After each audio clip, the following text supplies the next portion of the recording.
We've got a ballistic solution app on my... Tuna grounds are on the ocean, Tommy. We're gonna do that, don't go anywhere. We've got all the great fish that make great fish and chips.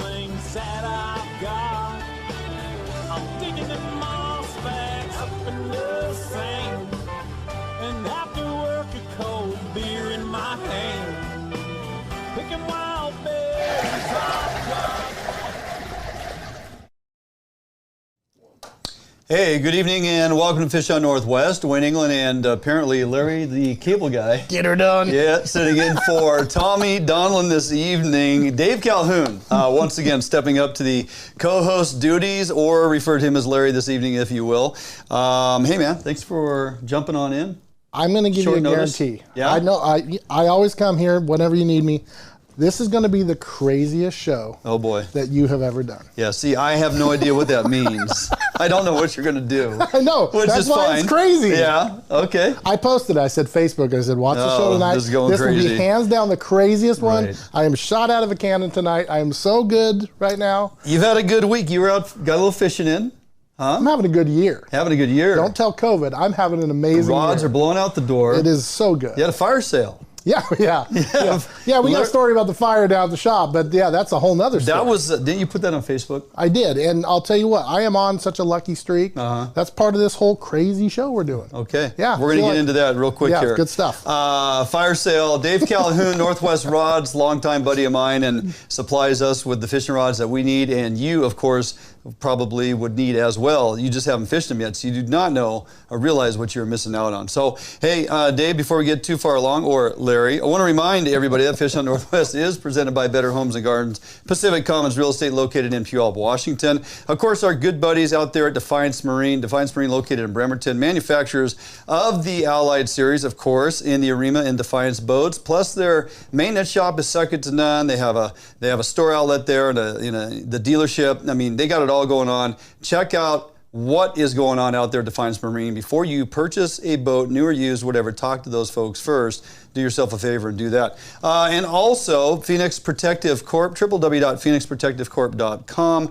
Always looking for persons to put to work. Fantastic company to work for. It's not just a job with them. It truly is a career. I was talking on the phone last night with J.C. Shaw, the owner. Just an amazing individual and all that they're doing.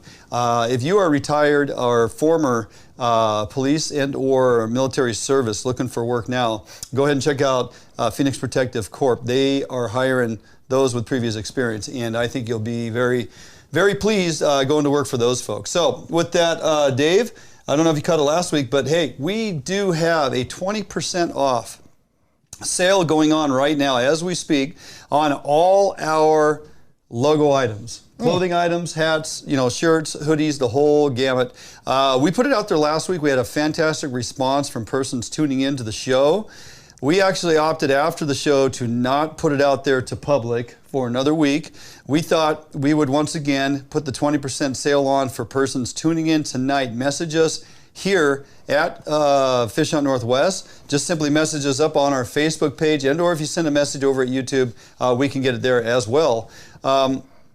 Go ahead and message us up. Let us know what you're looking for. Shane will get on it, make sure we have your size, and then we'll direct you to the website to where you can do the ordering. www.fishhuntnw.com is where our online store resides, along with some really great content that you're probably missing out on. So www.fishhuntnw.com. Go there, do a little shop, and check out what we have happening on the webpage. But before you do that, message us here at Fish Hunt Northwest on our Facebook page or YouTube, and let us know what you're interested in. And after tonight into tomorrow, we're going to put that 20% sale on for everybody, so all folks can jump in on that. So plenty going on around the Pacific Northwest and beyond, Dave. Let's start with a little event that you had down at your place, unscheduled. Yeah, I believe unscheduled, and it was we'll just call it a fire sale. Yeah, it was a fire sale. What's going on? I got so lucky. So many things had to align to be at my shop on a Monday on a holiday weekend when normally not working. Because you're typically not there. Yeah. Okay. And so my friend was down there. I had to drop off rods, pick up some rods, get some stuff done. I roll in.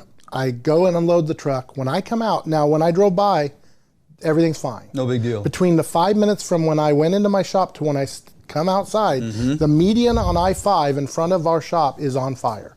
Full on blaze. Yeah. And the wind is ripping the smoke into our face. It's blowing south right through there and pushing the fire towards our building. Coming right off the water. Coming right through us, right? Yeah. So I grab a fire extinguisher, which luckily I have one by the door, one by the back door, thinking, a current one that's been certified. Look at you. Oh yeah, no, saved lives. I'm telling you. You make a firefighter proud. Exactly. Well, yeah, I've done that once before. But, so I grab that and run all the way down the fence line. By the time I get there, it's jumped the road from the median to the little island that comes right up to the driveway. Oh, yeah. My neighbor, the big red barn, right? Yeah. It's coming right at us, and now I can't get close enough with the extinguisher because it's blowing into my face. So I run up and go above the fence and stop it just right there before it just crosses into the neighborhood on the hillside, right? Oh. Well, probably a minute later, here comes the front truck and just sprays the whole side down. Well, while we do that, median's going crazy. And cars are trying to get away from it, and it was just a nightmare. And watching something like that happen when you know it's a lit cigarette. Yeah, more than likely. And, you know, we're always going to go after the biggest loss first, right? So we're going to hit that side where it's going to ramp up the hill and get to those buildings. That median can burn north to south for as far as it wants to go. Nobody cares. Right. But the way that wind was blowing, it was going to blow right in there. And that was the only spot it would have been able to go jump the hill because there's a big wetland right there. So not only did you save your business, you saved adjoining businesses or buildings on the lot as well. Huh? Everything. That hillside is so dry. We haven't had any rain in 3 months. Yeah. So it was, and it was scary. And looking back, I kind of, I pushed it because you know when it like you smell your like arm hairs because you're too close and your eyes are burning and you're like, this is stupid. I should just back up and let. Like when you're trying to light that propane barbecue and it doesn't get down, woof, and all of a sudden you're like, what does that smell? The reason you don't keep the lid closed when you're pushing the trigger, all those things that we do. Leave it to the professionals, Dave. I got so lucky. Hey man, you stopped it. If I'm not there, and it's scary just to think of what can happen, and that happens all the time. Oh, yeah. People throw lit cigarettes out, chains not on trailers, dragging. It's so dry and it just takes a little bit, and people could lose their lives over someone. I know it. You know, yeah, I'm preaching the choir. Yeah. But this is the first time I've had something like that. Way to intervene. Way to get it done. So way to get after it. lucky. Super Dave, Larry the Cable Guy, whoever you are tonight. Well, that's what happened to the sleeves. This was a full shirt when I started. Oh, I see what's happening. Turn into the Incredible Hulk and just rip right out of your shirt. Testosterone is an amazing thing. Well done. Well done. Let's jump to what's actually going on inside the shop. You're kicking out some fantastic rods. You just blew out a whole bunch of hover rods, didn't you? I did. I build something. Someone says, "Oh, I'm waiting for hover rods." I go crazy and I build a bunch of them, and then guys, okay, I want 6. I want 8. And they're gone. Yeah. I want to advertise things. I want to have lots of stock, but it's like they wait till the last minute and then clean me out. Yep. I've got 2 hover rods left. I'm trying to build more right now, and Twitch and Jig is just around the corner. And so, guys, if you're not thinking about Twitch and Jigs right now and trying to get those rods, I'm not going to have them. They're going to be gone. Yeah. Well, you'll break the rod you have, and then you'll be like, I need a new one, and then you'll go shopping, and so don't wait. That's what it really comes down to. Do you have, how's your supply of scorpion rods? Did you blow through those, or you still got some in the shop? I have 5. Because when the Columbia opens back up, yes, there's still going to be a need for guys, you know, on that 360 troll in that lower end mid-river. And that's coming. Oh, yeah. The numbers are great. Oh, fantastic. They just did this little protector thing for the Tules, but they're going to reopen it. And above Bonneville, the fishing has been very, very good. It's fantastic. And that's part of my report later. Yeah. Is I got to go up there and fish with our friend Cody Luft, and just had an awesome day. Yeah. And so that's, that continues above Bonneville. So there's all kinds of options. You don't just, the river's closed. There's Coho in the tributaries already. Big A-run Coho. Yes. Way larger numbers than we expected. Yep. And so I've got great reports from not only what I did this week, but from all of my friends. So the only people that are upset are the people that are the one-trick pony, I call them. They just, I know Buoy 10 closed for Chinook. Some of the best Coho days I've ever had. And they'll bump it to 2 or 3 per person. All those fisheries you just mentioned, and we'll throw in one more. So tonight's guest lineup, we will be bouncing around a bit. We're going to hit the Upper Columbia above Bonneville. We're going to talk to our buddy Shane Magnuson, who Dave and I both know extremely well. Have fished with Shane numerous times, see him out on the water often when we're fishing in the vicinity of where he's at. He just left Buoy 10, went closer back to home, and he is lights out fishing. And I think you're going to be surprised in some of these pictures we have put up tonight exactly how bright the fish still are. Oh, I yeah. mean, genetics are an amazing thing, right? They're fantastic as they get above Bonneville, and he's roping them, man. It's a good We're fishery. still early in the run. Oh, yeah. And I'm telling you what, I have fished with hundreds of guides, and I fished with buddies and everything else. He is the #1 fishiest guy I've ever met. Yeah, is it because of his bait and scent? Yes. Is it because he does the extra mile? Yes. Is it because he's just a fishy dude? Yeah. Yes. I mean, it's he all left that. Buoy 10. He went out on solo runs just to put in a little time, just to dial it in, see where the fish were at, what's going on in his backyard. And now that's where he is going to be fishing for the next several months. So we'll check in with Shane. Then from there, we're going to bounce down to the lower end. From Tongue Point down to Buoy 10, the river is still open, but it's for coho only, which is not a bad thing because there is a ton of them. Chris Fertopoulos, Chris V's Guide Service, we're going to jump on with him. How do we target coho in the lower Columbia, stay off the Chinook, and find success with these coho? Chris is going to get you dialed in. The interesting thing is, Buoy 10, this year we got a full month, right? Well, not quite. They closed it early. They closed it before September 6th. That being said, you get down there during the height of it, mid-August, and there's 4,000 boats. You go down there now for coho, it is wide open, man. There is room to be had, and your coho limit bumped to 3. So and this is the time when crabbing starts to get good. Yeah. And so taking your pots out in the morning, catching 20, 30, we've had 40 fish days in the coho, Right. and then go get your crab pots. I'll do that any day. Some of the best crabbing you'll find out there outside of Oahu. Then, of course, sticking with the coho, we'd be remiss if we didn't talk about how well Area 9 and 10 in Puget Sound is actually fishing, where we're going to go tomorrow, taking the Allied Mustang, going to run on up to Area 10 tomorrow and go after some coho for good reason. There's a lot of them in there. Area 10, remember, you can still keep hatchery and wild coho in Area 10 with the 2 fish limit. Area 9 is hatchery fish only, but the fish are nice size. There's a handful of guys getting out there daily, putting up pictures of some really healthy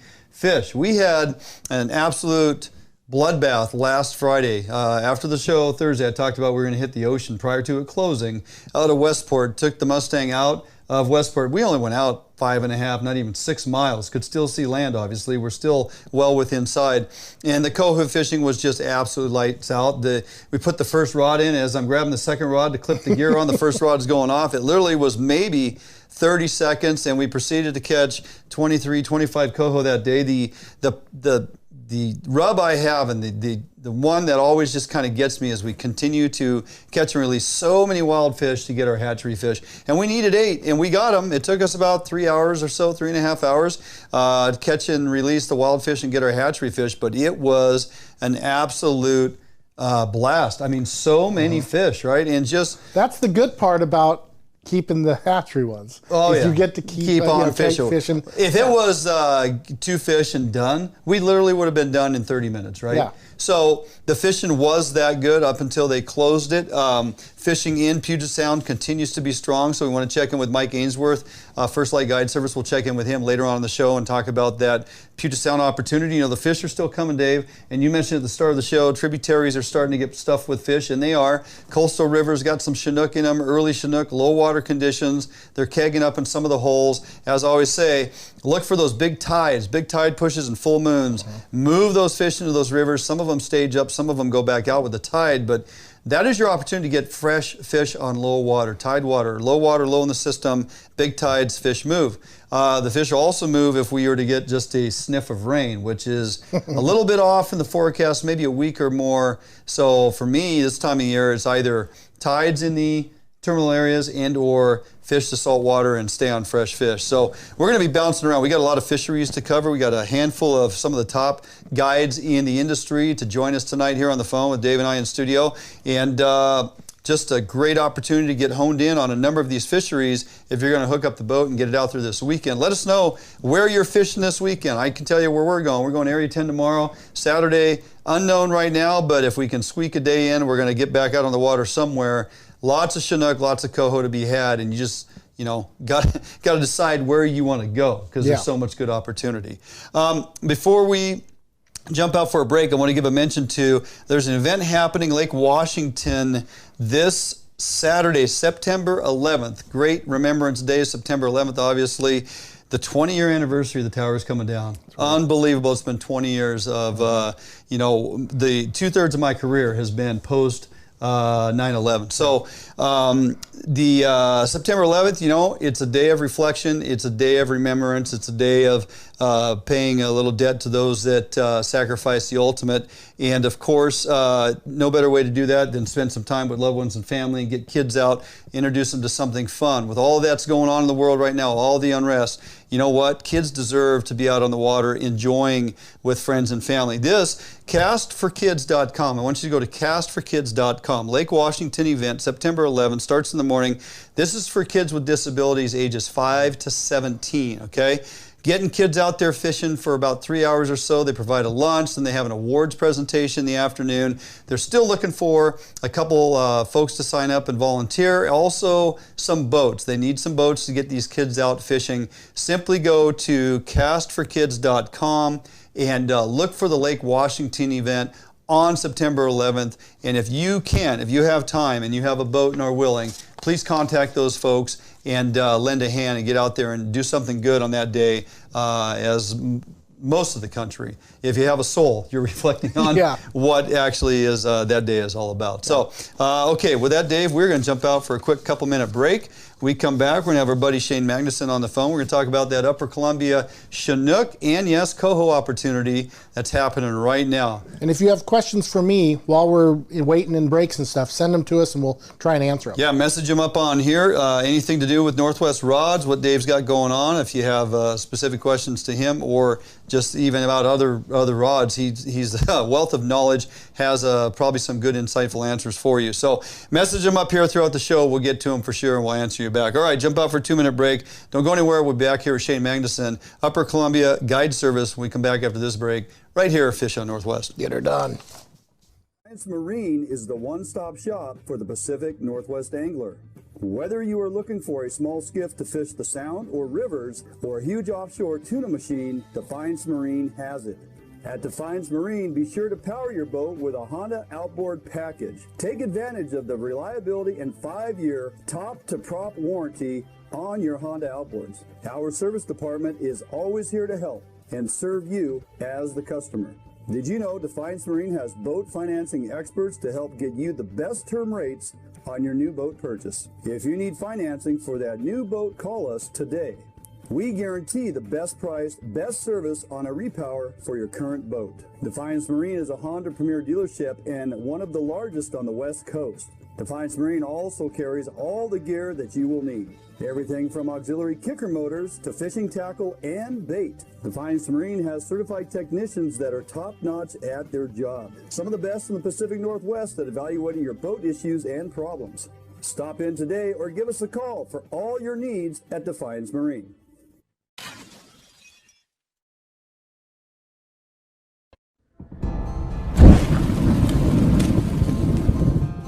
Today, the need for quality private security services is at an all-time high. Contract Security Service provides day-to-day peace of mind as they protect people and property. Here at Phoenix, we provide service for multiple state and federal contracts with services ranging from uniform, patrol, alarm monitoring, canine detection, executive protection, as well as investigative work. Phoenix client management models are built on understanding our clients' security needs and responding with a tailored program that is best fit for them. Phoenix provides excellent customer service through well-trained, highly motivated security professionals. Recruiting highly qualified officers is the first step in building a strong team. Currently, we are comprised of 70% prior law enforcement and military veterans. If you are prior military or law enforcement, go to www.phoenixprotectivecorps.com and apply today. Hey, say welcome back, Larry. Welcome back, Larry. There you go. So we are back here, Dwayne England, Larry the Cable Guy, Dave Calhoun, Super Dave Osborne. He's a man of many hats. They're hating on this shirt. I swear, I'm telling you, this is it. I'm bringing it back. I was taken aback at the fact that you told me you can actually order those online. So that was news to me. Dave shops online. Who knew? Speaking of ordering, did you get your tickets? to the gun show? Oh, yeah, baby. Yeah, but unfortunately, it would appear from here, my vantage point, that you left the guns in the gun locker at home. So anyway, hey, we want to welcome our first guest this evening to the phone. No stranger to the show, and/or to you or I, Shane Magnuson, Upper Columbia Guide Service. Shane, how you doing, buddy? Sorry for all the interruptions here. I'm doing great. You guys are cracking me up. Yeah. Hey, so you got up and out of old Buoy 10 about as fast as you could and got back to the Upper East Side above Bonneville, and seems like things have been going pretty well. Yeah, we got a lot of fish moving up here, and they're moving fast, and had a good time down at Bonneville goofing off, and yeah, back at work. Back at work. So exactly what stretches or areas of river are you currently focusing on, and good numbers of fish? Is that what you're seeing right now? Yeah, we're seeing good numbers. I've been at the mouth of the Click. I've been as far east as the mouth of the Deschutes over the last 2 weeks.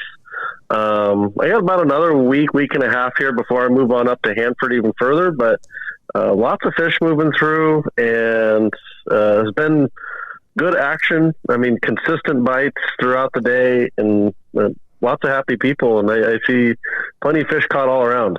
Nice. Give us a recap of the rules and regs once we get above Bonneville and targeting these Chinook. So it's a one Chinook limit, and you can keep one Coho. So it's 2 fish, 1 Chinook, 1 Coho. But one thing to remember is when you get upriver from the Hood River Bridge, you can keep both wild or hatchery Coho. Right. So that makes it a little nicer. We've actually picked up a few Coho here and there in amongst the Chinook, and it is all barbless, of course. We're releasing wild fish below the Hood River Bridge and releasing steelhead and those kinds of things. Mm-hmm. But yeah. You encountered any steelhead? I mean, those numbers are frightening. Lowest numbers we've seen in, over 10 years at least. Below 50% of the 10-year average, I think, is what I read the other day. So those numbers are breaking my heart, because I think, like a lot of us, those steelhead sure hold a special place in our souls, and this is scary times. Very scary times. Absolutely. Let's talk a little bit about technique as we get upriver. I mean, we spend a lot of time dissecting and showing, demonstrating, discussing with various guides throughout the Northwest that Buoy 10 fishery and all that it is. When we get upriver, do we change technique all that much? What really gets these things to snap? There's yes and no. So the main trolling technique, I know, which has really taken off at Buoy 10 the last couple of years, is pulling the 360s with stuff like spinfish and Hildebrand spinners and 3.5 spinners, that type of stuff. Of course, a lot of that's been brought down from up here, so that works fantastic all the time. It's very consistent, putting tuna in, putting your scents in, and dragging those things around just like they do downriver. But one thing you don't see from down there is we also do a lot of hover fish and eggs up here, where we take egg clusters and drop them down below the boat and slowly drift with the current, and we get on some really good egg bites up here when these fish get stacked up and a little bit stagnant, where maybe they don't want the troll so much anymore. So that is one thing that sometimes gets overlooked or is always useful to have in the arsenal, because the egg bite can be really good. Well, and Shane, I got a question for you. So a lot of people don't know you like I do, and they ask me what your secret is, and I tell them most of your secrets. But let's talk about your bait and scent and what you're going to use up there, which may be different than what we would put on our spinners, further down river and that type of thing. Is that changing as temperatures change and as you come up river further?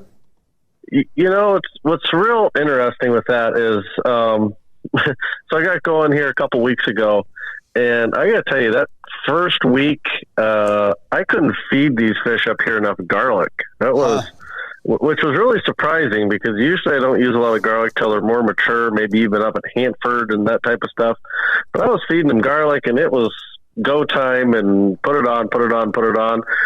Came back one day, and all of a sudden couldn't get bit, and then just started dunking spinners in my krill anise that was in my tuna bait, my tuna fish, and that's what they wanted. And I haven't hardly had a garlic bite in the last week all of a sudden. So temperature hasn't changed a whole lot, maybe a degree and a half. It's cooled off just a little bit more. But no, we definitely get changes, and I think it's just different fish, different pushes of fish. Maybe they wanted that garlic when it was just a little bit warmer and it's cooled off just enough. There's little things that happen. People, I don't think, realize a degree in this big river can make a lot of difference to these fish. One way or the other. Well, and you make adjustments on a drop of a hat. I mean, you are so tuned in, and you say, oh, yeah, well, I used this yesterday and it worked, so I started this morning. We're changing it up. And you'll go through every set you've got, and if that's not working, we'll pull the boat and go somewhere else. That's what he does. I know. It's not a joke. I'm serious. He's got his progression, right? Than every guy that I know. I know. It's crazy. What is the water temperature, speaking of, Shane? So it got down as low as 67.2. Today it was back up to 68.7. Okay. We got the goal is to keep it below that magical 70 mark. Keep these fish moving, keep them happy. Obviously I'm talking surface temp, so hopefully it's a little bit cooler down there where those fish are pushing through. So yeah. Any bait or pretty much a hardware show? It's been pretty much a hardware show, other than stuff and tuna fish and stuff like spinfish, or eggs. I have hover fished a couple times, and one day we did real good. And then one day it was sit and watch and went back to trolling. So yeah. Let's talk a little. Let's talk some leader lengths. I know. I do like to experiment and move around on my leader lengths depending on the type of lure. Say a 3.5 spinner versus a Brad Cup plug versus a spin fish, and find successes at times, and/or things go quiet for a while on a particular rod. So you kind of move that around. What's kind of some go-to leader lengths with, say, those 3 or 2 lures that I just mentioned behind a 360?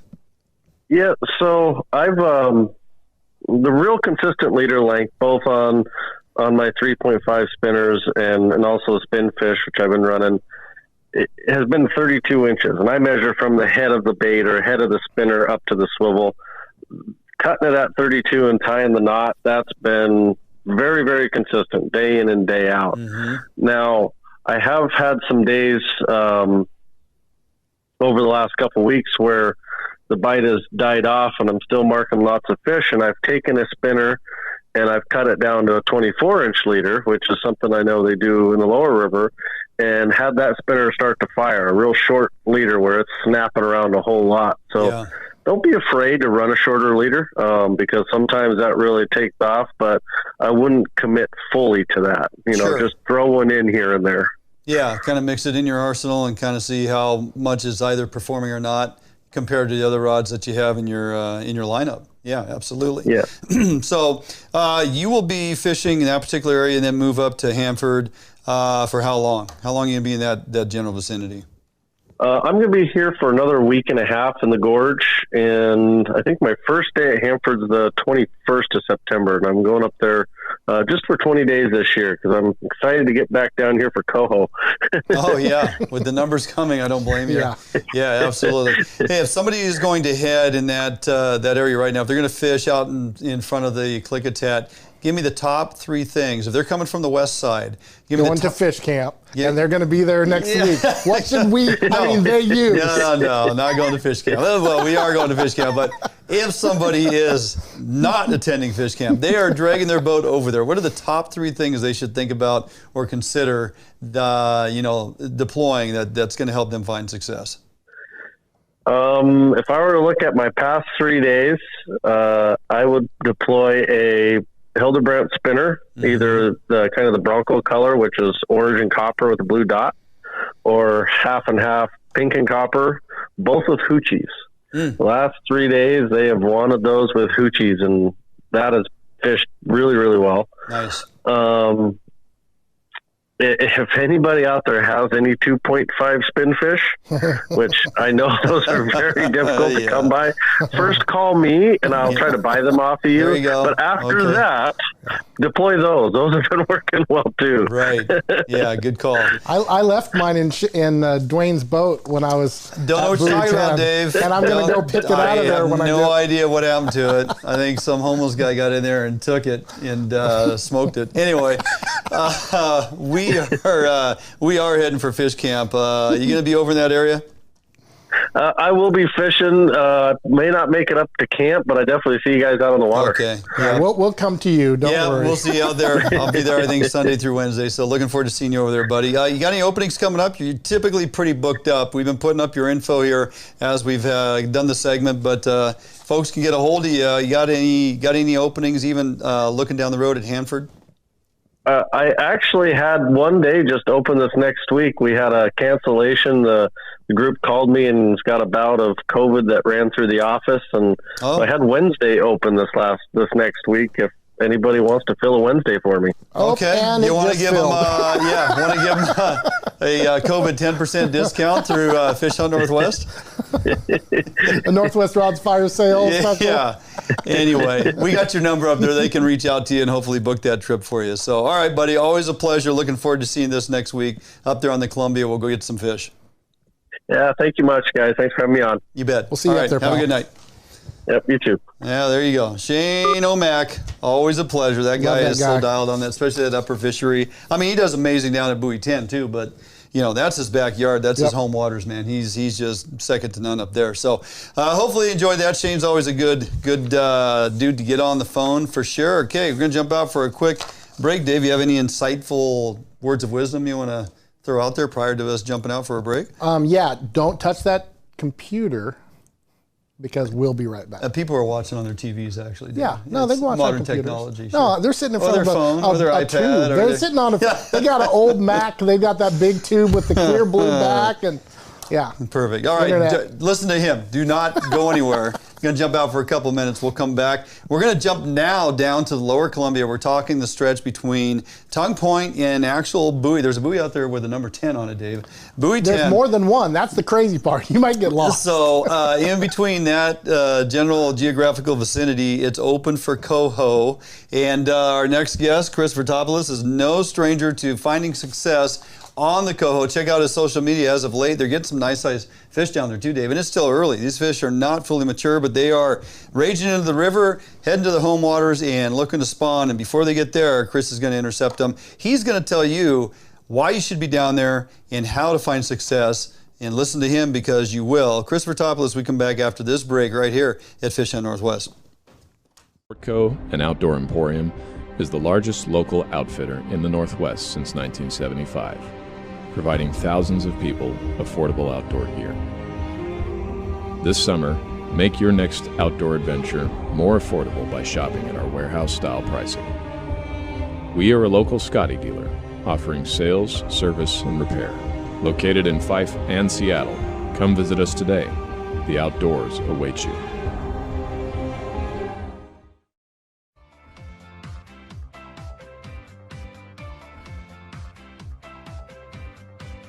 It's easier than ever to browse homes and connect with an agent on the go with Better Homes and Gardens Real Estate's mobile app.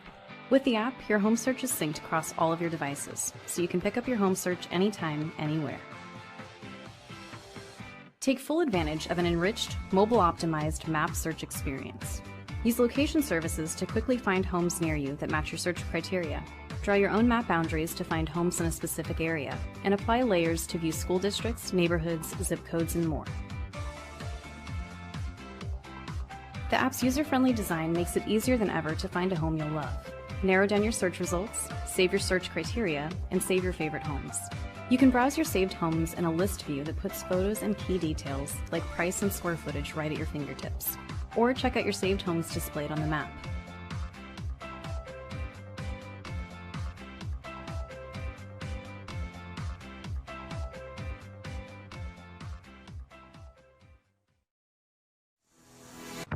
Yep, for sure. Oh yeah, big fish. Yeah, buddy. Nice fish. Beauty. Gorgeous fish. Bobby's on the board. We got a good one. Oh, yeah. Oh, no, geez, come on. Nice fish. Nice fish.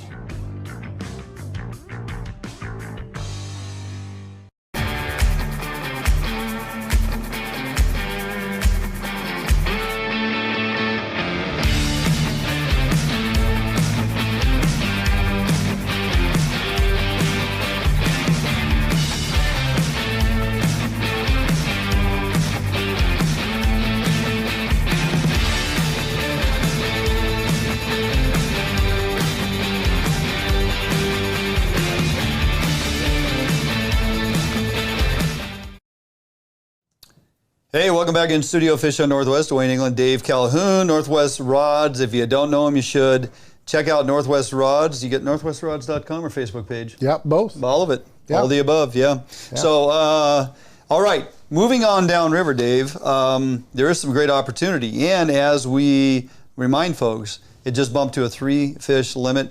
The Coho are gaining size. It's a hatchery fishery only, marked selective hatchery fish. But that doesn't stop our next guest, Chris Fertopoulos. Chris V's Guide Service is down there daily and putting a whooping on him. How you doing tonight, Chris? I'm doing well, guys.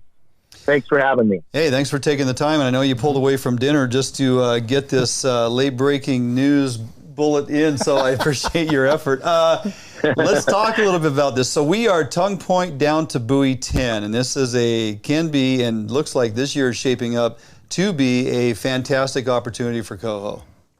Yeah, it is. I'm not sure I'm ready to say it's 1.6 million like they predicted, but it is a good run nonetheless, and we're catching plenty of fish. Well, even if it was 1.6, I still wouldn't say it just so I could under-promise and over-deliver, but they haven't figured that one out yet. Right, yeah. No, they haven't. How are the crowds? Let's start with the crowds. How are the numbers of boats compared to what you dealt with for a full-on month down there during the so-called coveted buoy 10 season? It's really quality. Given, though, that the fish tend to be in certain places and where we're fishing for them, it seems like it's kind of crowded and concentrated. But if you look up and down the river, if it's not foggy like it was today, you don't see that constant 1,000 boats this way and 1,000 boats that way like you do during the peak of the buoy 10 season. Right. But in the big picture, there's a lot less people down here, but the boats can be concentrated. You still marking what you would assume to be a lot of Chinook based on the size of marks or whatnot on your electronics? You still seeing a lot of Chinook? You know, I don't think they're here in numbers anymore. I think the bulk of the Chinook run has passed. I did not catch a Chinook today. We did get 3 Chinook day before yesterday. A buddy of mine caught a couple Chinook today. I don't think they're here in the numbers anymore. Like I said, I think that the bulk of the Chinook run has passed us by here at the buoy 10 fishery and is upriver. Yeah. Is it possible to, target these Coho and try to stay off those Chinook when they're there? Totally. Yeah. Yeah, and I feel like we're effectively doing that. We're, fishing closer to the surface. You're not having to dredge bottom in a lot of spots. Today I was fishing in water that was anywhere from 18 to 35 feet deep. And on the line counters, I was fishing 21, 22, 24, 26. And with a Pro Troll on there, that keeps you pretty close to surface still. And I'm also using just spinners. I'm not using bait. Mm-hmm. A lot of my buddies are using just anchovies, and they're doing well too. But spinners, like Coho like spinners, and but you'll catch Chinook on the spinners too. How about lead? You just gave us the amount of line off the reels, and couple that with what ounces of lead out the back, and that kind of gives us an idea of how shallow or deep you actually are targeting on these Coho. I'm running 16 ounces on my bow rod, and I'm running 14 ounces out the back. Okay. And I'm not needing to put on 20s or 24s. Like I said, we're fishing shallower, and these Coho tend to be a little more surface oriented. Not saying you can't drop down to the bottom and catch them in 26 feet of water. because you can, but there's fish a lot. It seems like there's a lot more fish in the upper part of the water column. Yeah. Well, Dwayne and I were talking earlier, and I said the fact that they bumped this limit to 3 coho right now and the numbers that are coming through, I would much rather go out and have 30 fish days, get 3 coho than just 1 Chinook. And I think so many people just give up on the buoy 10 fishery when they think, oh, it's closed, and they start complaining about it. I'm like, we've got one of the greatest fisheries right behind it, and it's not being taken advantage of. Right. And you've never had so much fun releasing wild coho to get yours. Plus, you're on spinners, so they're not taking them in the gills, and I mean, it's not hurting the run or hurting the unclipped fish. And I'm just surprised more people don't take advantage of it because it's a great fishery. You know, people, they like to chase Chinook, and I understand. Sure. But I'll tell you what, as far as eating quality goes, these coho are better eating than the Chinook we catch, whether it be an upriver bright or a tule. These coho are a better eating fish. That's definitely the case. Well, especially real red, sweet meated. Especially considering how far most of these coho are going. Yeah. You're not getting the darker fish and the ones that are the lower river residents. Most of them are going click a tad or above, and they're in super shape, and they're getting a great run up there too. So yeah, I totally agree. Well, this lower estuary section, I mean, they're still in mixed water. They're still in feeding mode, aren't they, Chris? I mean, they're snapping good. Their bellies are full. You know what? That's one thing I'll tell you is I'm cleaning fish every day, and I'm not finding very many fish with bellies full for some reason. I would have thought they'd still be. In fact, it's the river fish that I'm finding that has a belly full. Now, I tend to be. I'm the last couple of days, 3 days anyway, I've been fishing a little further upriver above the bridge there. Okay. And these are some fish that are kind of staging in a certain area. And, you know, maybe they've digested and pooped out their food already. I'm not going down to buoy 10. I haven't had to. Okay. And, you know, that might be a different story if I was fishing down there. But really, still, I'm a bit surprised that a lot of these fish are just empty-bellied and don't have anything in them. Not to say they're unhealthy. They're not skinny fish. They're, you know, a lot of them are real fat. Right. But it looks like they've kind of been moving in and out with the tides a little bit for maybe a handful of days. And not feeding. And we're not getting fresh out of the ocean fish. Fish a little further upriver. Yeah, all those fish we got out of Westport last week, every one of them had anywhere from 3 to 5 herring in their gut. I mean, just absolutely stuffed full, and they're just aggressively feeding out there in that ocean, obviously. But you might be onto something there. Those fish are flushing in and out with these tides, and if they're going up and down, you know, a couple times and not really aggressively feeding for a couple days, I'm sure they digest it on through, and that's what you're finding. So 360s all the way around. Any particular color? You sticking with chrome? What's kind of your lineup? Pretty much. Hey, I don't know where you moved to, or if you walked outside the restaurant or the sidewalk there. We're kind of losing you, breaking up a little bit. Can you hear me okay? Yep, yeah. There you go. Don't move. All right, I'm staying. I'm sitting in my car, actually, so we're good. But, yeah, chrome, and chrome. That's what I've been using. You know, like I said, a little bit of a variation here and there per flasher, just so I can tell them apart. Here's one. A good flasher for me is that Green Goblin, I think is what they call it. The Pro Troll with the light in it. Yeah. The flashing red, green, and white light. Yeah. That's been a good one for me. Okay. So I've got 2 of those on, and they're catching fish every day. Okay. So, and then the chrome, the standard O chrome, is pretty hard to beat. Yeah. Yeah, 3.5 spinners. What's your leader length? What are we whipping around down there now that we're not targeting Chinook? 26 inches. Yeah, that's my deal. Everybody likes. Some people like longer. Some people like. I know people are fishing 18 inches. Yeah, but 26 has always worked for me. Okay, straight spinner or hoochie spinner, or does it matter? All of them have hoochies. All of them have hoochies. Mm-hmm. It's a hoochie year. Oh yeah. Any scent? Yeah. Any scent at all? It's first thing in the morning. I put a little bit of anchovy or a little bit of anise on there, but I don't have time. The action's been pretty good. I don't have time to keep putting scent on. Yeah, I hear you. It doesn't seem to matter. Are you able to get clients their 3 fish? Is the fishing that good, or are you having to work for them and you're taking what you get? Today was a little bit more work for me. We only caught, I think, 13 fish today. Okay. And we killed 6, and we let 7 go. And it kind of depends on the the ratio of wild to hatchery and how many fish you're losing versus how many fish you're actually getting in the boat. And then there's the sea lion problem too. Oh yeah.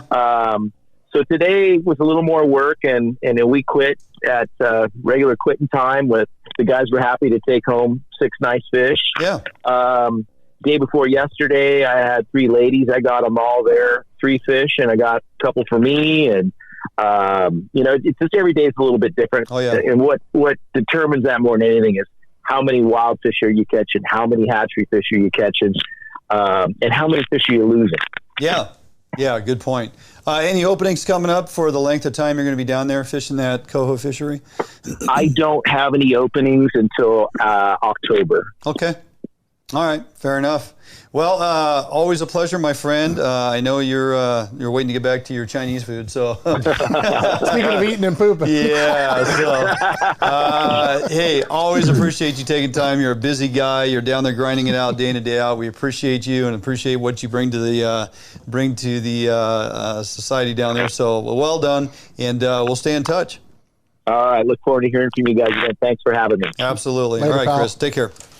Take care. All right. Bye-bye. Chris Fertopoulos, Chris V's Guide Service. You can look him up on his social media, Chris V's Guide Service. Look up Chris Fertopoulos on his Facebook page. He's down there out of Vancouver area, fishes the Columbia River a ton. Got some nice springers with him earlier in the season. The coastal area is his jam. Oh, yeah. Not Vancouver. We're talking Oregon coast. Right. If you want to fish with someone who knows the Oregon coast, and he is top notch. I've known Chris many years. Yes. And he's awesome. And I think 2021 will go down as the year of the hoochie. It seems to be that way. Do you remember the last year that it was that like that? 2015. 69. Was it 1969? Hit me. Jesus. You're not ready. Damn Dave. Jordan was not ready for that one. Nor was I, and I do apologize. Oh, man, I would love it if people paid attention. Yeah, nobody's paying attention, apparently. All right. Hey, good info coming out there from Chris. We appreciate him jumping on this evening. So, sticking with Coho, Dave, and the hoochie, oddly enough. Hoochies work very effectively in Puget Sound, throughout spoons also, but we're going to dial that in. If you are and thinking of spending some time, Area 9, Area 10, chasing Coho, Area 11, 13, what have you, I mean, they're there. Pinks are out there too, starting to dwindle in numbers a little bit. Some of these Coho are, hey man, it's after Labor Day. These Puget Sound rivers start getting stuffed with Coho, and they are. There's been good reports of guys flossing them up on the OPL the last few days because they're getting into the rivers, right? They're coming through, and they're getting into the terminal areas. So, which is great because if we can get some cooler weather and the Puyallup and the Carbon actually get back to more of a fishable color, these Puget Sound fish are phenomenal egg biters. They really are. And you can catch fish without flossing. I mean, that's the easy, quick way, and you go, all these fish don't bite. Yeah, well, I've heard that many times. Yeah, well, the Puyallup's a bit of a challenge due to the zero visibility, but they'll, bump them in the nose with something that tastes good, and they may open their mouth. That being said. Oh, there's so much there. I know. We are going to jump out for a quick break. We come back and get our buddy Mike Ainsworth on the phone. He's been fishing out in Area 9, 10, predominantly 10, daily. Why? Because you can keep those wild Coho in Area 10 as well as your hatchery fish, 2 fish limit, and Mike's got it dialed. So if you're thinking of getting out there on Puget Sound, fishing that kind of central northern opportunity on these Coho through September, you're going to want to pay attention. Mike's going to spill the beans and get you dialed so you too can go out there and find success. Quick minute break, 2-minute break. We'll jump out. We'll be right back here with Mike Ainsworth on Fish on Northwest.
A Northwest favorite for almost 40 years, Arima boats are manufactured with pride right here in Bremerton, Washington. Arima Boats offers all of our boats with Honda outboard packages so that you can take full advantage of the reliability and 5-year top-to-prop warranty from your Honda outboard.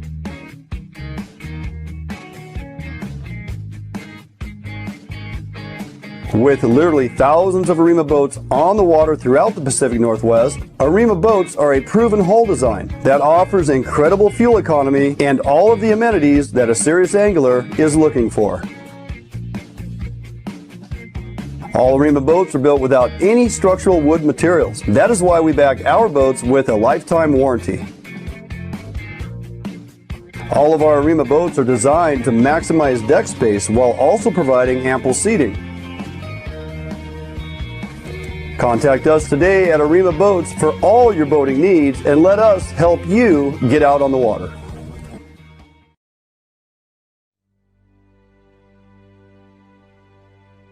End of Watch Ride to Remember is a group from the state of Washington traveling across the country to honor fallen officers from 2019. End of Watch organizer Jagrut Shah says they want to show departments who've lost partners and friends they are not alone. I wanted to bridge this gap that we have and bring back to the department, let the deputies or the officers know that their lost has not been forgotten. In 2019, 146 officers were killed in the line of duty, and End of Watch Ride to Remember is on a mission to pay their respects to each of them.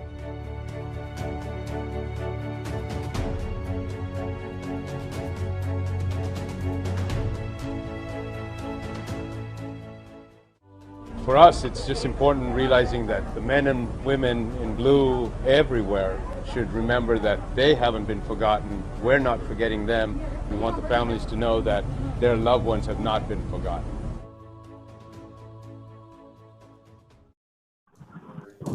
Hey, welcome back in studio to Win England, Dave Calhoun. I got your name right this time. Yep. Huh? Yeah. Doing good? Sure. Doing good, man. Doing great. Mike Ainsworth on the phone, First Light Guide Service, Area 10 Slayer. The guy is just flat out getting it done. Mike, how you doing tonight, bud? I am doing. After a long day. Long day today. Just home now. I think I saw a picture, though, very successful long day with a good number of dead coho on the back part of your boat, if I'm not mistaken. Yeah, the morning trip was definitely a good trip. Started off hot and heavy, lost some. I think we had, let me recap here. I think we had 6 or 7 in the box. Bite kind of died, so ran a little further north. Started looking for fish out in the deeper waters, 400 to 600 feet, looking for those traveling fish, and ended up paying off. We ended up killing 12 and sending some folks home with some smiles and some fish. Nice. How about the size of these fish? These are our ocean returning fish now. Yep. We starting to see a little size to them? We are. We're, seems like they might be running a little smaller than normal, but we're getting a good mixed bag. So biggest today was probably 8 or 9, and smallest was probably in that 3 to 4 pound range. But to my surprise, thinking it was just a resident coho, filleted it open and fully mature eggs. Oh, no kidding. So I got a question for you. So you're using downriggers, correct? Yeah, I do downriggers. I also do some flatline whole herring that I like to run out there. So if you're running downriggers, is there a certain length of rod that you like to set up in your downriggers and then run different lengths when you're flatlining, or how do you set up your boat? So my 2 out, or I guess side downriggers, I guess to be the best way to put it, is I'm running 10.5 footers, and then my 2 rods out the back, I'm running 9.3s. Okay. And I like a little for the shallower depth. I like that. I like a little bit shorter rod. Seems to get a little bit better hook set. The deeper rods with a 10.5 is also really good to keep them away from those back rods. The guys can, belly up right to the rail, point the rod straight out the side, and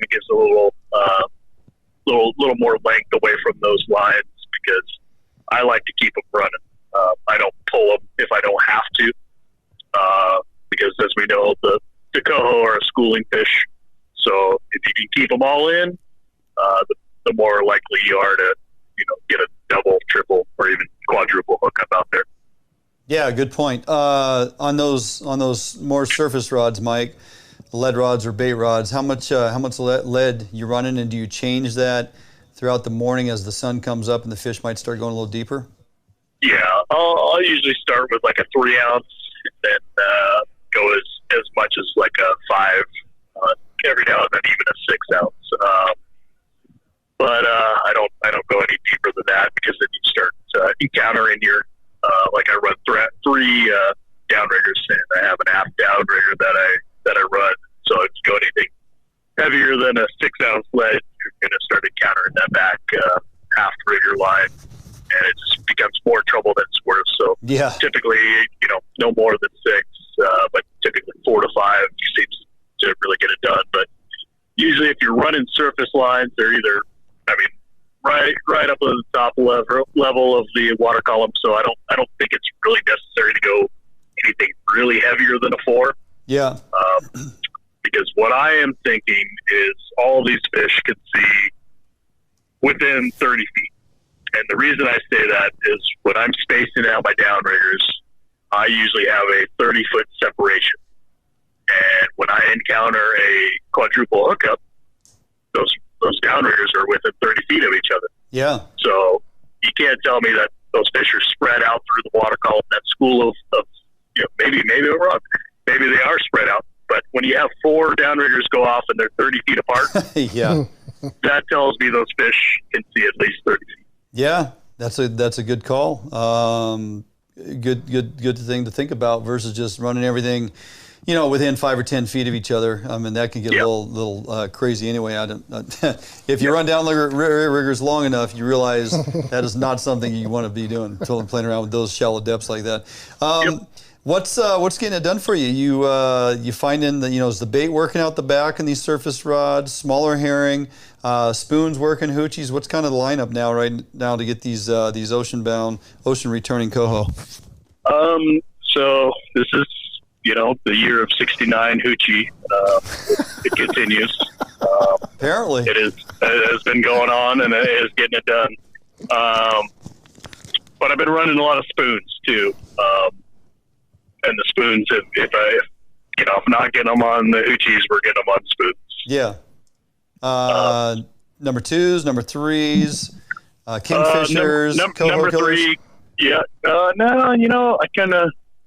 I know the coho killers work, but I'm sticking with the number 3 kingfishers. Mm-hmm. Yeah. And then I'm taking the Potsky Fire Gel herring is taking even for the pinks. The pinks are climbing all over the herring, so it's been getting, multiple species, and don't change it if it's not broke. Particular color on the spoon? We running herring aid. You're running the pink. The herring aid is kind of my go-to. Yeah. I don't care if it's pinks, coho, kings. Everything eats that thing. They do, and even the resident coho is using the Ace High Fly Juniors earlier in the season herring aid pattern, or using the needlefish herring aid pattern cut back about 1 inch to replicate all them small 2-inch or 2.5-inch herring we had throughout Puget Sound at the time. And I'm telling you, man, you try to match the hatch, as they say. That herring aid pattern, no matter if you're using a number 2, number 3 spoon, and/or those aforementioned presentations, it just seems to be very consistent out there. What are you finding? Yeah, no, I agree. There's not too much. I don't know if there's really a product that Silver Ore doesn't put out that doesn't catch a fish. Yeah, it's just a matter of fishing it, and, giving it some actual time. But there's, like I said, any of those foods, the cookies and cream, what is it, the Irish flag, or everybody's got their favorites. Coho killers, you just can't. Any of their products, top of the line for sure. Yeah. What any particular flashers more so over than others? You know, the herring aid pattern flasher has been getting it done with the glow. The full-on chrome has been getting it done. What are you kind of leaning on more so than not? That's been consistent for you. I like the old tried and true Red Racer is a good one. Okay. I've been using, a lot of the Pro Trolls, the Blinkies. It just, I don't know. Sometimes I don't necessarily know if the flasher makes a difference, but anything in it, when it comes to go in a green or chartreuse, definitely seems to get it done. Yeah, I think you capture their attention with anything that kind of flashes and looks interesting, and then they dial it in, hone in on that presentation that's dragging behind there, and pretty much how it works. So, these fish are super aggressive. I mean, they're hungry, they're feeding, they're all heading to the river systems or the freshwater systems, and I think it's just a matter of getting it in front of them, and then you're going to encounter them. I think speed is going to be your number one, trigger for those guys. If you're trying to split the difference to maybe pick up some pinks here and there, you're probably going to encounter a lot less coho. But if you're wanting to target coho, I would say speed it up. And we're still catching pinks, doing 2.8, 3 knots. Yeah. Those guys that want it, right place, right time, they'll go for it. I've got pinks doing as fast as 4 knots. So. Go figure. Yeah. Yeah. Right on. Any openings, any opportunity for folks to jump in your boat before you call it quits out there on the Salt and head to the coast? Not a whole lot. Yeah. Yeah. Go figure. Yeah. Unless we get a couple last minute cancellations, or fishing starts really good, getting good. Maybe start booking some more afternoons. Other than that, yeah. Okay. That's about it. Well, they can certainly look you up on your Facebook page or your web page, and see what you have available if they want to try to get out on the Salt. And/or as you move, I assume you're going to be out there on the coast this fall with the rest of us. This fall, I will be taking a little hiatus playing Mr. Mom. Okay. So yeah, I got the big move that just happened for the family. So got all that going on. Yeah. I'll be very, very limited on my guiding, if at all, any. But definitely look for me the following season. But this next summer, I'll be all up and at 'em. Sounds like a plan. All right, buddy. Always a pleasure. I will see you out there on the water tomorrow. Pay no attention to the black boat that's following you around. Not a problem. All right. Take care, bud. Talk to you soon. See you later, buddy. Right, Yeah. Have a good night. Thanks, you too. Mike Ainsworth, First Light Guide Service, one of our Potski Pro staffers, been with Mike for years. We've traveled all over the nation chasing trout and whatever, and always a good dude to hang out with on the water, very knowledgeable throughout the Northwest, whether he's talking about his saltwater opportunities, ocean fisheries, and/or one of his passions out there on the coast, and particularly steelhead as we get into the winter months. But they are kind of busy. They sold the house, got a big move going on, kind of shaking some things up. So, all right, with that, we're going to jump out for a quick break. I don't believe, last week I can't remember. We did not do a bait lab last week, did we? So we're bringing you a bait lab tonight. Just a couple options, okay? These coho go after almost anything. Out there on the ocean, guys and gals were using a wide variety of presentations. Some of the things I've been using the last couple of years, I've been throwing more smile blades on some of my ace high fly presentations, and it's just kind of a transition. I'm going to walk you through that. I'm going to scale it down, show you it all starts down, believe it or not, at the kokanee level. We move up to those resident coho earlier in the season, and what we put out there in front of them on a couple days where, I'm going to be frank, a handful of folks were struggling. We're running these smile blades in front of our ace high flies and our ace high fly juniors, and just flat out putting a whooping on these fish out there in the ocean. Again, not truly a good testing ground, Dave, because there's so many coho. Putting it out there, and I was trying different things, but at times it just didn't matter. Didn't matter what you put in there. One guy said, yeah, we flattened out a beer can, turned it into a Dodger, and pulled the beer tab off of the 3-aught hook, and they hit that. Something shiny wiggling in the water, coho smacking it, go figure, right? So, but I'm here to, say that one of the enjoyments in finding success is coming up with ideas, building them in your garage, putting them out there in the water, and ultimately it comes together for you. And when it comes to chasing coho and even Chinook, I've changed a few things up. I've been running some bait spinners that I built this year that I've been very pleased with, both in the realm of Chinook and coho. I'm going to show you a little bit about how I went about building those. Now, either you take away from that and go, yeah, you know what, I'm going to give that a try, or just go, that guy's full of it, I'm not going to waste my time, which is fine. But it's all about building presentations, put them in the water, see if you get a response. We're going to do that. We're going to do that. In fact, we jump out for a quick couple-minute break. We're going to come back in the bait lab, a couple coho alternatives for Puget Sound over the next couple of weeks right here at Fish Hunt Northwest.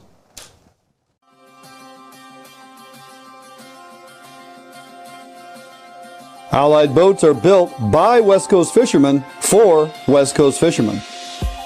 Deep V 21-degree dead rise at the transom guarantees a smooth ride no matter the conditions. Allied offers all of our boats with Honda outboard packages so that you can take full advantage of the reliability and 5-year top-to-prop warranty from your Honda outboard. Allied boats range from 19 to 32 foot in length, so no matter what type of heavy gauge boat you are looking for, we have it for you. All of our Corsair 21 foot and larger designs come standard with reverse chine that is welded inside and out with no extrusions below the waterline, so that you will never have to worry about corrosion problems down the road. Get out on the water today in a boat that you can trust and enjoy with Allied Boats. Contact us at Allied Boats today to learn much more about our incredible fishing machines. New days, new beginnings, new friends, new loves, new dreams, new goals, new scenery, new job. No matter what the next chapter holds, Better Homes and Gardens Real Estate will be there to help you find the new that's right for your lifestyle at any stage of your life. Better Homes and Gardens Real Estate. Expect better.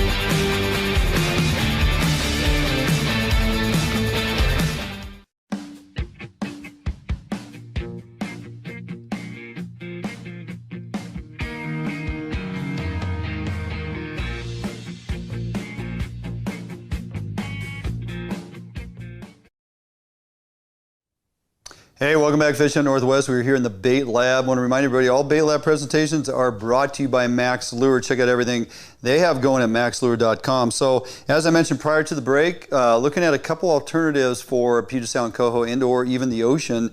Just some stuff I have been using the last couple seasons, and basically just comes down to taking silver horde components, pairing them up with Max Lure components, and making lures that look like kokanee gear on steroids.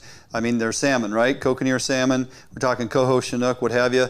They're all salmon, bigger scale, bigger lines, bigger hooks, bigger hoochie bodies, bigger profile, lots of flash, lots of glamour, and it's getting it done. So what are we talking about? Well, looking at our kokanee rigs, you know what? It all starts there. We got the .08 smile blades from Max Lure, couple that with some beads, glow beads, and of course our LP, these mini LP silver horde little hoochies that you can find. Little LP squid is actually what it is. I've been tying those up for years and they work really, really well. As we moved into resident coho, I started taking some of our smaller 2.5 inch hoochies. I took some of the herring aid, as you heard me talking with Mike Ainsworth earlier, some of the herring aid patterns in the ace high fly. The ace high fly that I would cut back to a couple inches to mimic the size of bait that was in the water at the time with those 2.5 inch herring that were out in Puget Sound. So trim those back and or use the Ace High Fly Juniors. Here's a herring aid pattern, Ace High Fly Junior, you know, coupled out with a glow smile blade, the glow and/or the pink Ace High Fly Junior. All of this worked extremely well for the resident coho. Putting the smile blades on in front of these smaller presentations, a double, 2-aught hooks in a mooching rig kind of pattern. It worked. It flat out worked fantastic. So it got me to thinking, why not take what we're doing here and increase in size? And that's basically all this is. I got a full-size Ace High Fly herring aid pattern, a couple glow beads, and a 1.0 size smile blade. This is the Purple Haze paired up with the herring aid. Out in the ocean, this absolutely just killed it. That either with the Purple Haze and or our glow patterns, our 1.0 smile blades in the chrome scale. A lot of these patterns, it's just mixing and matching, okay? And they all worked, and I tied up a bunch of them, and we have various colors. Here's your chrome scale with blue. The blue flat out produced in the ocean. Blue and silver is a great color for coho. The pinks work. The herring aid patterns, these ones are pretty much destroyed. They got so stripped of all the shiny material coming off of them. They just work. They flat out worked. I'm going to be running them tomorrow. I've tied up a number of them. I also have some of our HOODIES in various colors. Some of them are similar, same color patterns with the 1.0 smile blades on top of them. Very easy to make up as you tie these together. It's not too tough. I'm going to tie one for you right now. Basically, I like to run these. I've been running 2 lengths of leader on these presentations behind a 360 chrome flasher for the most part with my home knockoff breakaway that's working fantastic. So the chrome 360, a lot of the Pearl Troll flashers have been getting it done. And I start off with 45 inches a leader. And believe it or not, much like kokanee fishing, you guys have heard me talk about kokanee before. It's not about the strength of leader that you need for durability and stuff. It's all about transitioning action into the lure behind the flasher. And even with Dodgers and kokanee, we upscale our leader. I run 15-pound fluorocarbon because it's so stiff. It's like a wire, and it puts a lot of action back there on that lure, no matter what distance it is behind your Dodger. Same holds true on these lures I'm tying up for coho. Now I could use and probably get away all day long with 25-pound tests. For the most part, I'm tying these on 40-pound. Why? For one reason, you may encounter a Chinook from time to time. That's a given. So we are out there in the open waters, and there are Chinook around. So I'm going to tie these on 40. Are they leader shy? Heck no. Is the durability of your presentation going to be there? Absolutely. Will it impart more action to the lure? More than likely, because the leader is stiffer, and it's transmitting that action off of that 360 right back into that lure and whipping it around. So leader lengths, the 2 lengths that I've been finding great success and playing back and forth with here, and they were actually mentioned earlier as we were talking to Chris Fertopoulos. A lot of these I ran at 22 to 24 inches out in the saltwater, out in the ocean, and upwards of 36. Did that both in river, on buoy 10, and also in the ocean. So 24, 22, 24, and or upwards of 32. I'd say 32, 34. So I start with 45 inches a leader because I'm going to tie a dual hook on here. So these are, I'm tying these on dual 3-aught hooks. You can run a 4-aught in the front, which is tucked up under the skirt, and a 3-aught trailing in the back, but I'm just going to go ahead and tie this with 2 3-aught hooks. Okay, so we're going to put about 10 or 11 wraps here is basically what I do. I'm going to run this on through, okay? This is just a simple, egg loop knot. It's a low profile knot. It's very strong. We're not going to rely on the egg loop by any means. Don't need it, but it's such an easy knot to tie. It's durable. It rides on that hook very well. It lays flat. I just like the way it aligns itself on your hook. So there's our bottom hook in short order. Now we're going to slide this other hook on. I'll get into this bait spinner here in a little bit, and you're going to see the difference here on that particular rig. I like to actually tie that top hook to be a sliding hook, because if you're fishing baits of various sizes, you have that adjustability built into your lure, which is kind of nice, okay? We're not talking about tying a spinner on a hard spinner shaft. These are spinners that are tied actually on a leader. One thing I like to do is create space and distancing. I want my trailer hook to be below any of the skirting, any of the part of the lure, to ensure that I got that exposed hook trailing at the back end there, which it tends to lead towards a lot of solid hookups and high land ratio. So I always go 2 finger widths between my 2 hooks, and then I just simply take that. We're going to tie this one in place. Now, this is 40-pound test, and with typical coho, I don't have to worry about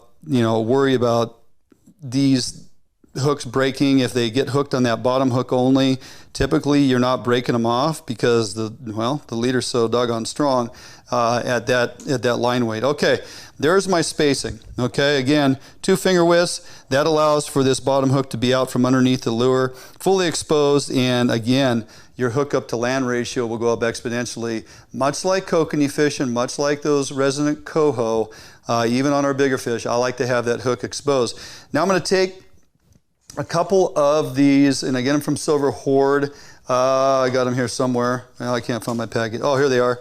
These are the glow beads, the large plastic glow beads. Like to use these as inserts inside my HOODIES and my ace high flies. They allow for spacing. They help bring your lure that you're sliding down your line up above your hooks, which also tends to lead towards that bottom hook exposing. For this particular rig up, I'm going to slide 2 of these glow beads on here.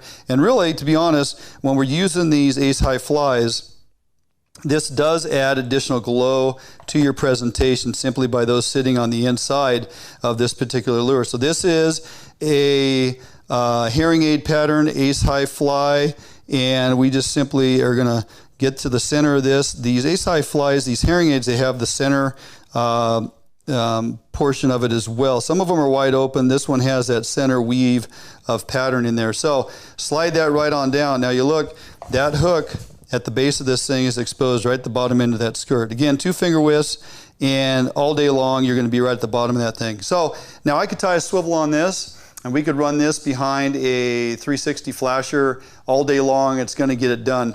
I like to impart a little more action, a little more flash, a little more color, a little more vibration, anything that's going to draw those coho's attention over towards what we got going on, hopefully separate it out from what else they're seeing out there, something different. So you got to have the ball bearings underneath your smile blade.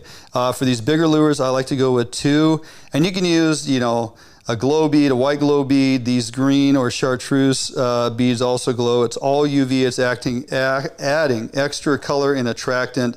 Put 2 of them on there to ensure that this blade is always spinning. Simply tie that on there. And by the time we get this done, we started with a 45-inch piece of mono.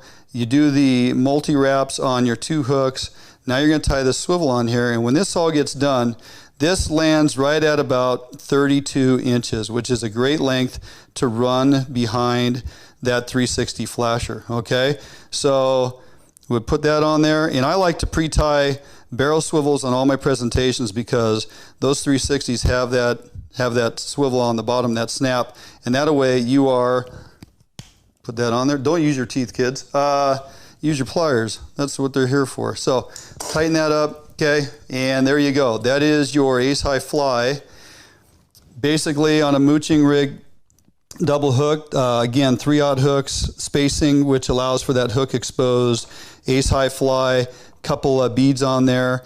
That smile blade will spin all day long. It's, again, extra flash, extra tractability. There's no downside to it. I can't think of a reason why not, run these. And if you haven't tried them, give it a try. The 1.0 smile blade. Okay, there's your hoochie or your ace high fly setup that you simply clip behind your 360. Something else I've been running, I made up these bait spinners, which proved their worth. Okay, I've been running a lot of the Rice Davis anchovy helmets. Okay, Tommy turned me on to these. I like running whole bait. I like the fact that anchovy at times can be a little more not so durable as, say, a red label, body size wise, you'll find that those baits are similar in overall size. You can stuff a red label, a green label. You can stuff an anchovy into these helmets. They work fantastic. They add extra glow. They add extra attractability. And they add absolutely durability and great action on your bait, okay? Again, no downside to it. So to build these, pretty simple, pretty straightforward. This I did tie on a 4/0 and a 3/0. The 4/0 is at the top end where the bait is.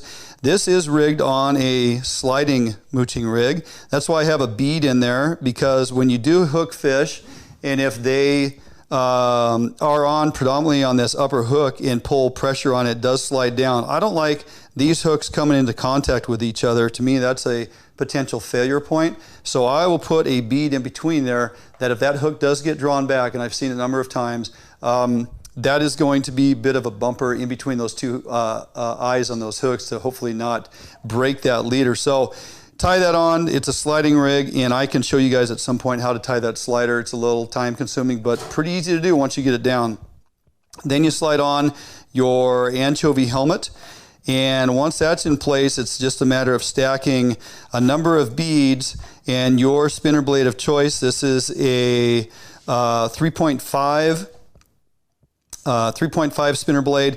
You can build these with smile blades as well. I've built them with smile blades. They work fantastic. The 3.5s with all the color, all the different colors and all the different UVs, tractability. The nice thing about this particular presentation is when you have a bait in there that is spinning and you have a spinner blade of various colors with UVs and flash that is spinning, it's like, you know, a double presentation. And I've had, especially those coho, because they're so aggressive, they'll come up, they'll rip part of that bait off of there, striking it once or twice and not getting hooked up. And I just leave the rod, feed them a little bit of line. And because that spinner blade is still active, creating vibration, color, and, you know, quite frankly, probably making them mad, they come back after it like crazy. Versus I've side by side fishing just bait in a helmet, and once they strip it or hit it once or twice, don't get hooked up, they don't come back to that rod. So I, you know, tried to gauge that to see if the effectiveness of it to have a spinner still in that vicinity after they've struck after that bait, if they come back and grab it. And more times than not, because that spinner is going, they absolutely come back and get it. So to simply rig these, for me, I like to make sure I get behind what would be the dorsal fin on your bait. That's the anchor point, because once I pull that on through, it's got a good amount of meat that it's getting into on that bait, okay? Then we're gonna stuff the head of this thing in here. Now you do need toothpicks to make this thing work, okay? Pop out your pin. You wanna snug that right down into there, stick that head right up in the helmet there, put that pin back in. That's gonna hold the head of that bait right inside that helmet. Now to draw a little bend on this thing, you simply have to pull on the line, okay? And that's why we want to anchor that top hook into a good amount of the meat above the backbone behind the dorsal. That's going to put the appropriate bend into your bait. That's not going to want to stay there unless you take a toothpick, you put it into this main channel here of where the main line comes through initially, and then you just break that off. Now, with that friction of that toothpick in there, okay, I can pull this just a little bit, and I get just a ever so slight bend. That's all you need. You don't need much more than that from the top down. You can see. The other thing I like about this, with that spacing, if I'm fishing bigger bait or smaller bait, because this hook slides, I can adjust where this actually anchors in behind my helmet, which allows this trailer hook to be right at the tail every single time. Doesn't matter the size of the bait. Okay, that's why for these bait rigs, I'll always tie a slider. It allows me to have that adjustability, and I don't have to tie various size leaders and hook spacing depending on what size bait I'm fishing. Same 40-pound leader, same 4/0, 3/0 combination, sliding hook. It works for all sizes of bait. Then you simply have the beads out in front, which create enough spacing that this blade spinning around, breaking the water, doesn't interfere with the helmet's angled cut ability to capture water and put the bait in a rotation. If you're to put this spinner blade 1 or 2 beads in front of that helmet, you're going to find that it interferes with this surface capturing enough water or friction to allow the bait to be in rotation. So you have to kind of experiment with it a little bit. I find that anywhere between 5 and 6 6mm beads, gets it far enough up the line. It doesn't interfere with the bait's ability to rotate. So now you have a dual rotation, dual attractability. You're fishing bait with a spinner out in front of it. You've heard of spinner baits. This is a bait spinner. Again, you can build this same exact thing with the Max Lure Smile blades. They work all day long as well. Again, color, UV, flash, attractability, vibration, it's all there. Coho go crazy for all that stuff. And you can absolutely scent these up as well. Mike Ainsworth mentioned it earlier. Potskey's fire gel, either the herring on the helmet. Don't put the fire gel onto the backside of these Ace Highs. It'll mat them all together. They don't have the pulsation action that you want. So simply put a little bit of scent on here. Obviously with this we don't need it, but you can put it on there. You can put a little bit on that Smile blade if you so desire. For me, if you fish in my boat, you'll see that I lather up my flashers with a good amount of scent. That fire gel stays on these flashers all day long. I'll run herring on one, anchovy anise, and probably some tuna on them. They all work, they stay on, it works fantastic. Got to have that scent out there sometimes to draw them in. All right, that's going to do it for us here in the Bait Lab. Any questions or comments on any of this stuff, hit us up, Messenger on Facebook, hit us with some comments or questions over there on YouTube. Happy to always answer your questions in regard to our Bait Lab presentations. And with that, we're going to jump out for a quick break. We come back, we'll close out the show with Dave Calhoun, aka Larry the Cable Guy, right here at Fish on Northwest.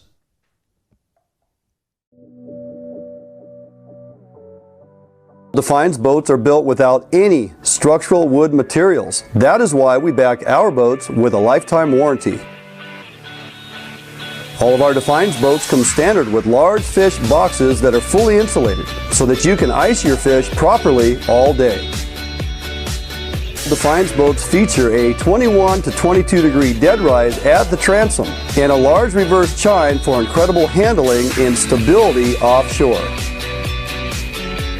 Defiance boats are foam flotation filled and unsinkable for the ultimate in safety while fishing offshore. Defiance boats feature fuel-efficient hull designs with large fuel tank capacity so that you can have maximum fuel range for making long offshore runs completely safe and affordable. All Defiance boats come standard with self-bailing decks for improved safety while at sea. Defiance Boat offers all our boats with Honda outboard packages so that you can take full advantage of the reliability and 5-year top-to-prop warranty from your Honda outboard. Defiance Boats for all your boating needs, and let us help you get out on the water.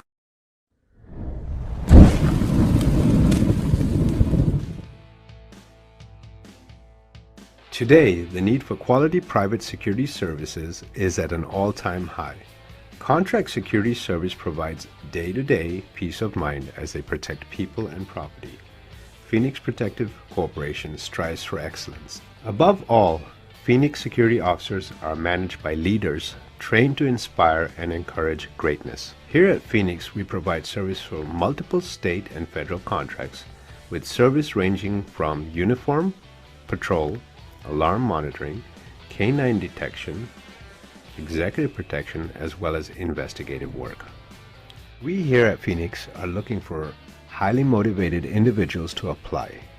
If you're a vet, retired or active, and would like to work with us, please apply.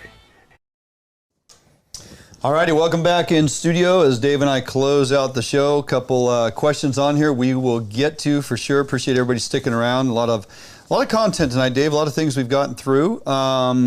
Hey, before we get too far along, there is an event coming up on September 18th. A gentleman hit me up with this today, asked if I could get it out there. Kids and Adult Division, they are actually having the first annual fishing derby over at Rife Lake. Now, you fished Rife Lake. I love it. I was just telling you, it's the first year in probably 5 years I didn't get there because water levels were low. Oh, and yeah. It just didn't work out. It's extremely low. Everybody thinks it's kokanee. There are no kokanee in Rife Lake. It is Coho, landlocked Coho. Okay. But they also, you've heard us talk about it in the past, they planted 450,000 triploids there over a year and a half ago. I just lost my mic. How about that? Stand by. No, I got you. You do? Yeah. No, you lost your earpiece. Oh, I lost my earbuds. Oh. Okay. I told everybody this is going to be the craziest show See, ever. you weren't lying. I know. I'm going to do a little battery swap. We're not done yet. Yeah, so I don't actually need that to hear. I don't think I do anyway. No, you'll be all right. Anyway, Rife Lake. What? Rife Lake, first annual fishing derby. These folks are putting together. It's a group. They got a Facebook page. Let me see here. It is Washington Rife Lake Fishing on Facebook. It's a Facebook group. Kids and adult division. No entry fee. It's going to be Saturday, September 18th. Dave. Looks like you can go to their Facebook page, pre-registration, or you can sign up the day of. Show up at the Mossy Rock boat launch, and there'll be derby registration available there at the Mossy Rock boat launch. First annual Rife Lake Fishing Derby. Should be a fun event. Weather should still hold out pretty good, and doesn't cost anything. Great day to get the kids out fishing and win some cash and prizes they're giving out via some sponsors that they've lined up, and of course their Facebook page. So we like to help small community opportunities like that, try to get the word out there. Hopefully folks will sign up and go out there and get some fishing done. Hey, you dig clams at all? I dig them. Like, do I enjoy them? You dig clams, do you? Clam digger? It's a good drink a buddy of mine likes to make. We got some phenomenal clam dig opportunity. I don't know if you knew this or not, you being a Washington resident at all, most folks don't know that. They've actually upped the limit. Your limit from 15 to 20. Okay, as we go into these fall and towards the wintertime digs, the clam limits are from 15, which they've been forever, up to 20 now. So each digger can get upwards of 20 clams. The nice thing is, as we roll into September here, September 17th is the first dig opportunity. 4:30 a.m. is your minus tide, your low tide, which will roll right into the next couple hours, and then we have daylight, and you can actually be out there digging at 6:30 a.m. You're going to start getting daylight on the beach. Wait until about the 19th. You're fishing right at daylight hours, 6 a.m. low tide, minus tide, and for that week you got great opportunity to go out there dig in the morning. Daylight hours, no headlamps needed. If the kids are not back in school, or if it's a weekend, if we got those opportunities, get them out there. 20 clam limit starting the 17th. We'll remind you guys next week again. Got some great opportunity coming up with some phenomenal clam digs. And I got to tell you, I know for certain they're going to be nice size. We just haven't had opportunity for quite some time because on and off again, COVID and beaches closed and limited access. And then they give a dig. And last time we went out, it was early summer. We got some dig opportunities, morning tides. Literally went out there again, and I said it on the show. It took us longer to get breakfast than it did to dig our clams. Then we came back here, got a couple limits of kokanee. So I'm getting breaking news. Oh, are you? What do you got going? I'm getting breaking news. Going on there? The Lower Columbia will be open September 11th. Yep, it's September 11th. It'll be open. Now, this is from Warrior Rock up to Bonneville. So everybody was complaining about the lower river being closed. Yep. This didn't open buoy 10 for Chinook, but the Warrior Rock, because they're, again, Tulees in the Kalama, Tulees in the Lewis, they want to make sure those fish get to where they're going. So from Warrior Rock up to Warrior Bonneville. Rock up, they're going to open it back up, one Chinook, one Coho, or two Coho. Nice. Down there. So there gives more Saturday. opportunities, the 11th, yes. How about that? Yeah. So that just happened. Yeah. Like just now. Yeah. Yes. You're not going to get that anywhere else. But Fish Hunt Northwest doing it live. Doing it live. And, go ahead. I was going to say, have you paid attention to the counts they've gotten back to the hatchery on the Kalama with those Tulees? No, I don't want to because it just makes me angry. I know. And then I'll do something I regret. The fish weir is in for how long? Might as well be in for the rest of our lives. I mean, seriously. They've killed the Coho and steelhead. I don't want to get on that. Oh, so here's some tips. So what we did last week, I have a little report because I went out fishing, did the Columbia, the trolling, spinners, and all that. Had Chinook, Coho. It was great. There's a lot of fish in the system. Yeah. 7,000 to 8,000 are going over Bonneville every day, Coho, right? We've got over 200,000 Chinook just in fall fish. So there are great opportunities. Now, as we go into the later season and those Chinook are pushing up, the Coho opportunity is still here. Sure. Those fish that buoy 10 is doing, they're coming up. Right? Oh, yeah. And we change gears from way we target them. And I'll tell you, the very first tip I'm going to give you, take the flasher off. Yeah, good point. No pro A lot of guys troll. forget that. No Yes. fish flash. Yeah. Run a naked spinner. And then what we do is we put 2 or 3 ounces on it and flat line it back behind the boat. And there's a reason we do that. So these coho we're targeting in less than 20 feet of water. I don't care what river. Pick one and fish the mouth of it when those coho are in. They will be rolling. They will be telling you where to go, what to do. You run through them with 80 feet, 90 feet, 100 feet out the back like you're trolling kokanee and dragging that weight and keeping it down in the zone. You're going to fish 10 feet, 12 feet of water, and with that spinner, you're going to hammer fish. There's one color that works better than every color of those spinners. What do you think it is? I have no idea. Red. Weird. Weird. Yeah. And it's the only time we use those spinners, right? We actually have, my buddy and I have some spinner blades that we've done up and painted and everything else. And yeah, chrome will work and pink and chartreuse and all these colors.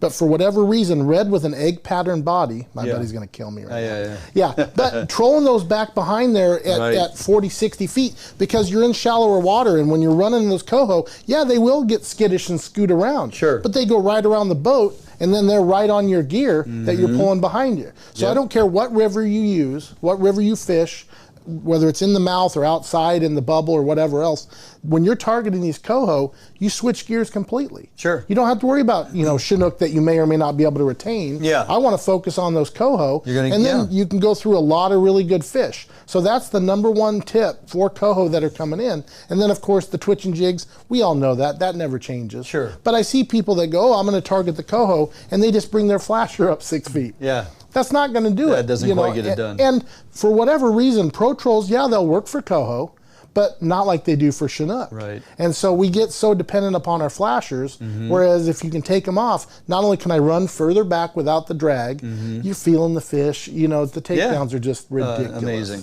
Yeah, so good tip. Good tip. A lot of people overlook that. Let's see. Okay, Coho Derby and who makes that spinner blade? Looks fishy, Scott B. Yeah, that's a VIP. Pro Escobedo, yeah, it's a VIP. He's got a number of great colors available on his website and very reasonably priced. And you can buy full complete spinners from him, or you can just get all the components, build your own spinners. You can buy the components like I did, just so I can simply make my various types of spinners, whether it's on leader or spinner shafts, depending on what I'm fishing for. So good question. All right, you know, that's gonna about do it, Dave. I think we covered all the mandatory information that was to be put out there tonight. And the takeaway I want from everybody to have from this whole show is that it was the craziest show ever. And if you want a Northwest rod, something said that had never been said here before. You better hurry. And this is not a joke. No, you are serious about that one. Yes. I'm totally serious because the twitch and jig, people are going to call me in 2 weeks. Yeah. Hey, what do you got? Well, nothing. I got a waiting list. No, I got a waiting list. I've got a bunch of people that want stuff and stuff. So if you want twitch and jig rods, right now I'm making plug rods for winter steelhead. I'm already trying to you have to be that, ahead of it, sure. Yeah. Okay. Well, you and I are going to report to fish camp. Sometime Sunday afternoon or whatever. Sunday, we will be there, and we'll be there for a few days, catching those upper Columbia River Chinook opportunity, and then back home. You know, I may have to find my ways into the woods for a few days. We got some elk opportunity, we got some deer opportunity. Archery season is upon us. There's a lot of elk hitting the ground down there out of Oregon, my gosh. Yeah. And about to open up here on the 11th for Washington. So we'll get a little more into hunting next week. Got our buddy Tom Ryle jumping on the phone with us with some great insight for you archery hunters. If you're in pursuit of deer during this early opportunity for archery deer, and of course we'll be right in the middle of elk season, archery elk for Washington here next week on the show, so we have a few things we need to cover in that regard. So we got a whole week before we come back here in studio. Get out there, get something done. Lots of fishing opportunity, Dave. We're going to take full advantage of it. Lots of hunting going on. Great time to be out here in the Pacific Northwest. So share your content with us as we share with you. Put your pictures, post your pictures on our Facebook page so we can see your successes and share it with other folks. And got any questions or any comments, concerns, hit us up via Messenger and or over at YouTube. Hit us up with the Messenger there as well. Go to our YouTube channel. Please subscribe. Share our content with all your friends. Hit the like button and share. Build our channel. Help us build our channel. Go to our webpage, www.fishhuntnw.com. Insightful bits of information there. Plus, you can get access to our full-on video library. Tons of stuff going on over there. We'll continue to build that as we go. All right, it's going to do it for us. Dave, can't thank you enough for jumping in this week in the absence of Tommy. And Looking forward to seeing you over there at Fish Camp. Can't wait, and stay classy, San Diego. Oh, there you go. All right. We'll see you next week. Have a great week, everybody.